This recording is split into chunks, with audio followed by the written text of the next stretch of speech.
Mayong gabi kanatong tanan. Una ta magampo, patalihon kanato ang pulong sa Ginoo nga kini nga pulong giingon diha nga God's invitation to pray. O kini nga pulong gisulti sa Ginoo kang Jeremiah sa time nga naay prophecy nga dako kayong mahitabo sa mga Israelites. Atong text very familiar o ang uban ani paborito nga bersikulo sa Biblia kining Jeremiah 33:3. Ingon diha, "Call to me and I will answer you and tell you great and unsearchable things you do not know." Munang kini isa lang ka bersikulo pero puno kaayo sa lesson no about prayer. Munang una tanan to diha kining the person who called, kinsa ni siya ang atong Ginoo. Munang niingon siya nga call unto me, He is God. O kana nga pagduol nato kaniya, dako kaayo nga pribilehiyo.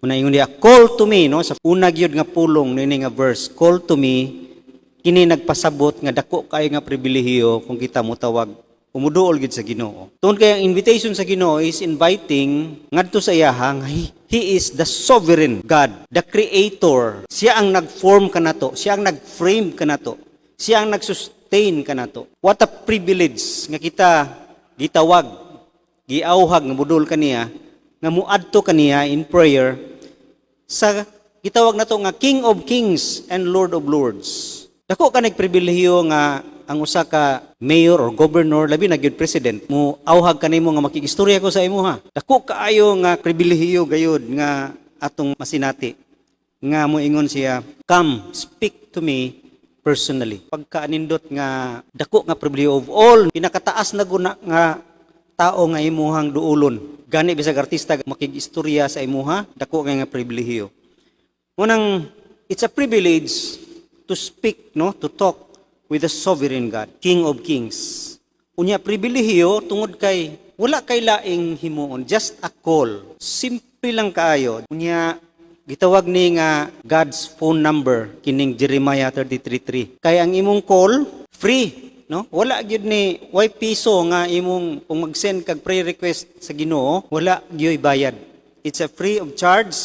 Unya unlimited call kay bisag unsang orasa, anytime, anywhere, bisag unsa kadugay. Unya kung motawag po ta sa Ginoo, strong ang signal. Dito mo ingon nga agkay nagkamang ang hinay kayo, naghang man. Dinhi strong ang connection. Unya any language, makaistorya ka kaniya, dili mamili, wala namili og pulong, really just your heart. Munang simple ra kayo, no, pribilehiyo gid kayo. You can call anytime.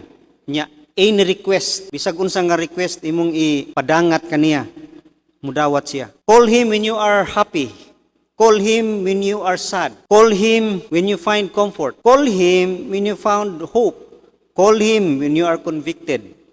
Call him when you are depressed. Call him when the world turned upside down. Call him when you are burdened or faith is weak. Maunang bisag unsa gyud any request may padangat kaniya. What a privilege. Dako kay pribilehiyo. Unya not only nga it is a highest privilege but also it is a happiest experience. Kalipay gyud kayo makigistorya sa King of Kings and Lord of Lords. What a joyful experience.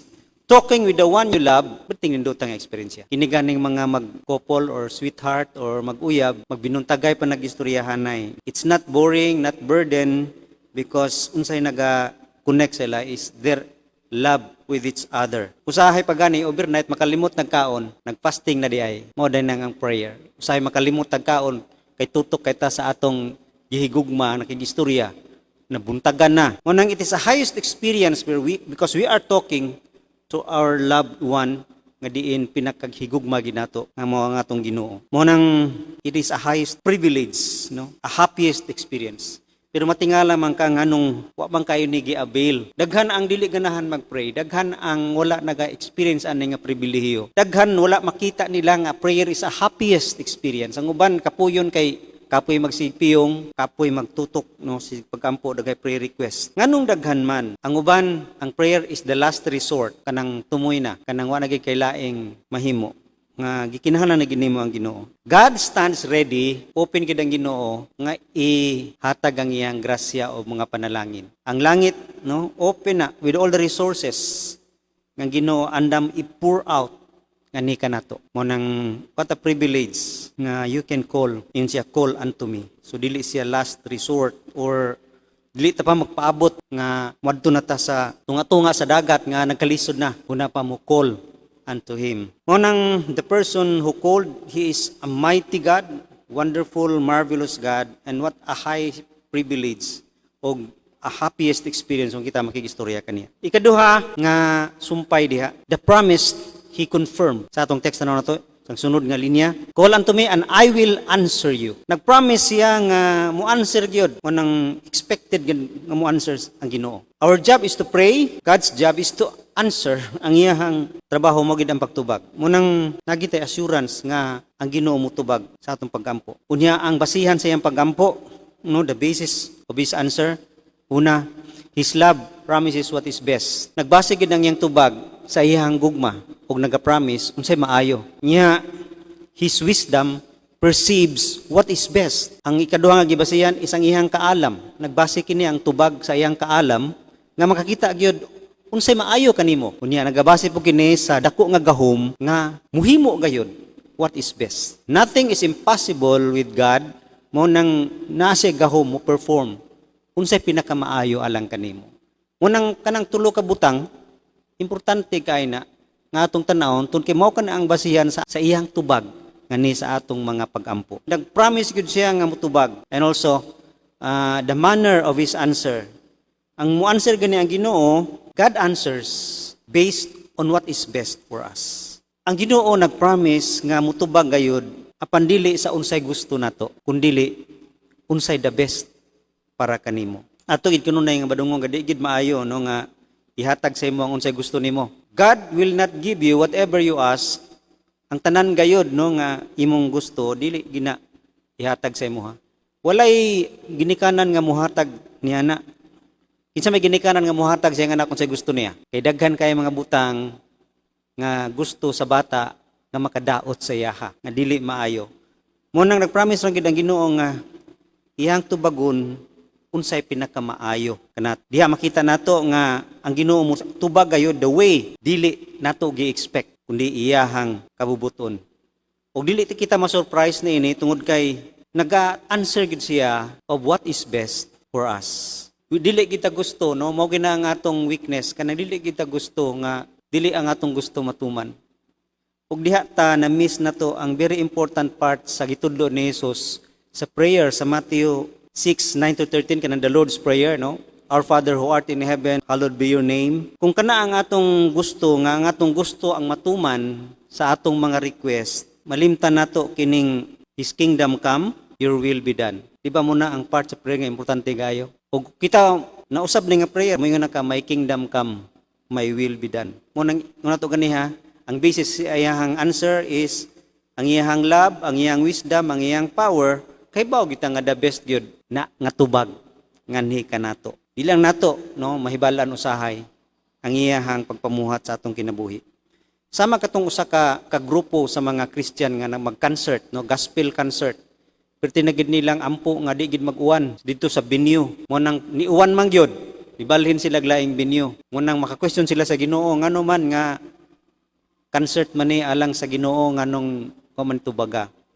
Pero di ay during silang concert na inibutong bumba dito. Duol sa ilang binyo unta sa pimiro nilang binyo. Una ang Ginoo na agi plano, no? Ang iyang plano that is for our best. Una ang iyang manner sa pag-ampo, it is for our best. Then daghay pa maagi nga siya mutubag. He answer in and through many ways. Unang as long as it is best for us, mutubagid siya niini. Una, mingon siya, if the request is wrong, God says no. It means answer denied. Pero nitubag siya, no. If the time is wrong, kung ang imong paggampo dili sakto nga panahon, mingon siya, slow. It means answer delayed. Wait, madelay usa kay wrong timing. If you are wrong, no? Kung ang atong pag-ampo selfish prayer or dili maayo ang kasing-kasing natong sa atong gi-request, God will say grow, no? Grow. It means nga the answer is different kay dili mao imong kasing-kasing. But if the request is right, Muna yung nato ganihan nga kung kini according sa iyang kahubuton. The timing is right and you are right, God will say, go. It means answered sa imong gipray gayud. Because in 1 John 5:14 to 15 ingon diha, this is the confidence we have in approaching God, that if we ask anything according to His will, anything, no? Anything, bisag unsa, pero according to His will, kung subay sa iyang kabubuton, He hears us. And if we know that He hears us, whatever we ask, we know that we have what we ask for. Mao nang walay unanswered prayer kung kini inside the will of God. Dita kasiguro if that is outside the will of God. Mao nang the manner of His prayer is according to His will, because that is what is best for us. And the promise He confirmed to answer, pero according to His will. And lastly, the prophet He conveyed. Sa last part na gyud no sa text na to, call unto me and I will answer you, o kini, and tell you great and unsearchable things you do not know. Great and unsearchable things you do not know. Ang prophet, no, or ang resulta sa atong mga pagampo, una din great, ang gibutan lang diha, pero sa lain nga version, labi na sa King James, mighty things. Unang una diha, expect the unexpected. God always exceeds our prayer. Basta mag-pray ta, expect the unexpected. Kaya di kita maka-expect. Pero kahibalo, mailan na nato kay ang Ginoo ganay mo to bag sobra pag yun na. Sobra sa emong gi-request. Mo na nindot kayo. Tungod kay ang iyang description is great and mighty things. Great things, no? It means big things, dagko nga mga butang, abundant things, abundansya nga mga butang, precious things, buluwanon kay nga mga butang, vast, halapad, dagko kayo gyud nga mga butang. God always exceeds our request. Ug makita kini sa kinabuhi ni Solomon, sa diyang siya nag-request. Ingon ang Ginoo sa iya diha sa 1 Kings 3:5. Solomon pangayog bisag unsa kay ihatag nako sa imuha. Pwede unta si Solomon mo request og power, wealth, pero ang gipangayo niya wisdom. Ang gitubag sa Ginoo, tagaan pa siya wisdom, gidugangan pa og wealth. Mo nang grabe gold si Solomon ang templo nga iya ang iyang gibuild, gold tanan. Great and mighty things. Exceed, no, musubra gyud sa atong request. Unang pinakanindot gyud kay sa itong kinabuhi nga ang atong mga pagkampo, masurprise gyud ta, no, kay musubra gyud great and mighty things. Pagkanindot ana nga bersikulo. Mga butang nga diin dagko gayud. Mo nga pinakadako nga mahitabo kanang ingon milagro, prayer changes things. Prayer changes things. Makapausab gayud. Ang pinakadako nga kausaban og dako nga milagro, great and mighty things nga mahimo sa Ginoo sa atong prayer, ang kausaban sa atong mga kasing-kasing. Tungod kay kung mausab atong kasing-kasing, mausab tanan. Mausab atong nasod, mausab ang atong pamilya, mausab ang atong komunidad, bisan ang atong tibok nasod mausab, kung mausab ang heart. That is considered as great and mighty things nga paghimuon sa Ginoo. Labi na sa atong mga pagampo, ampo tag material, pero ang iyang gihatag, grabe nga dili mapalit sa material. Mo nang spiritual things, kalipay, kalinaw, mo nang ang Ginoo diha puno gayud niya na. Unya ikaduha, not only great and mighty things but also unsearchable things. Unsearchable. Unsearchable meaning dili kini, no, ma-search. Dili kini ma-search meaning guarded, no, meaning fortified or naka-enclose. Kita dili kita ka tungkad. Unsay dili matungkad sa tao? Ang pag-ila sa Ginoo. Mo nang pinakadako nga panalangin, profit nga atong makuha sa dihang kita magampo. Tungod kay He will reveal Himself. You will know sa mga unsearchable. Dili ginato, no, matungkad ang iyang gugma, ang iyang grasya, ang iyang gahom, ang iyang kaluoy, ang iyang faithfulness. Unless i-reveal niya. Unless mo reveal siya sa imuha. Mo kini pinakanindot sa answer sa atong prayer. Mo nang ang prayer is relationship, main, no? Mo nang sa atong una gyud sa pattern sa the Lord's Prayer is una gyud ng Our Father who art in heaven, meaning ka-describe kita kung unsa ang Ginoo, hallowed be your name, Kung kinsa siya, unya kung sige tag-ampo, maila na to siya. Muna dako nga grasya ngayod nga atong maangkon. Mo nang sa dihang kita sa dihang ang Ginoo mo reveal ka nato, diha ka na mo reveal siya sa prayer. Mo nang kining mga greatest things sa Ginoo are not learned. Di nato ma-learn by human strength and wisdom. Ma-learn nato kana diha gayod sa pag-ampo. When we seek the Lord through prayer. Mo nang nindot kaayo gayod sa atong kinabuhi. Nga kung kita magtawag sa Ginoo, come to God, ma-disclose noon siya kung mailan siya. Mo kanay pinakadako nga butang nga mahitabo sa prayer because once you know God, ko kay na nga panalangin. Your faith will increase, no, and you become powerful, effective, and fruitful Christian. Si Paul, ang iyahang prayer, to know more, to know Jesus more than gi-prefer niya ang dili siya makomportable basta makailalang gyud siya kang Ginoong Hesukristo. Mo nang nothing is more encouraging, comforting, and satisfying than to become acquainted with the great and unsearchable God. Mo nang pinakanindot kay nga panalangin. Nga gitawag nato unsearchable kay Ginoo unsearchable. Og mailalang nato siya kung kita makigistorya kaniya.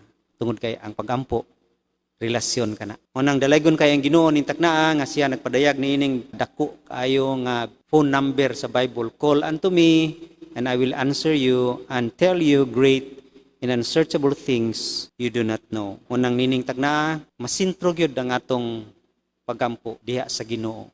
Sa iya the person ug ang iyang promise nga mutubagid siya pero dili sa atong mga expectation pero more ang iyang itubag. And the prophet he conveyed, great and mighty things, unya unsearchable things. Dalaygon ang Ginoo sa iyang balaang pulong.